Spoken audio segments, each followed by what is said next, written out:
I got a fish on here. How I remember the glory days of fishing. Got him. Back when I started making television shows. That's a lot of bite, isn't it? Fish were so much more abundant then. Hey, you got a bite. And I'm so thankful that my kids grew up in an era minus all the buildup, busyness, and pressure being placed on our lakes, rivers, and reservoirs today. Indeed, times have changed for the worse, and there's one major issue at the core of the problem. It's gone, Dad. Hi, I'm Babe Winkleman, here to point out that the loss of fish habitat is the single biggest reason fishing isn't nearly what it once was.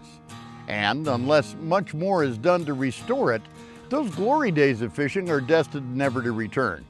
The only answers are habitat education, habitat conservation, and habitat restoration. Thankfully, these solutions are seriously being addressed on the national level by the National Fish Habitat Partnership, which takes on the task of coordinating efforts and specific projects on a regional basis across the country. For example, Midwest Fish Habitat Partnerships takes on projects in my area. It's made up of regional agencies and organizations dedicated to conservation, preservation, and reclamation of fish habitats and aquatic life here in the Midwest. On their website, you can see an overview of all the projects they're undertaking, review each one in detail, and even submit an application to accomplish a much-needed habitat project in your own area.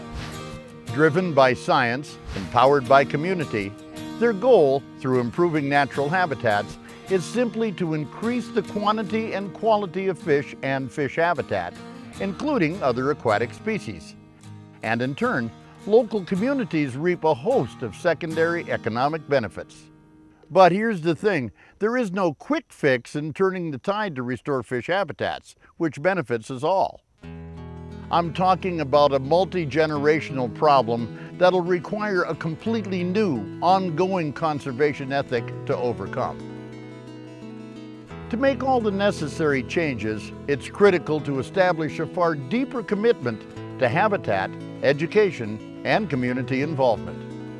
That is, if everyone, waterfront property owners, businesses, nature lovers, and, of course, fishermen, hope to look into the eyes of our kids and grandkids and be able to point to a brighter future.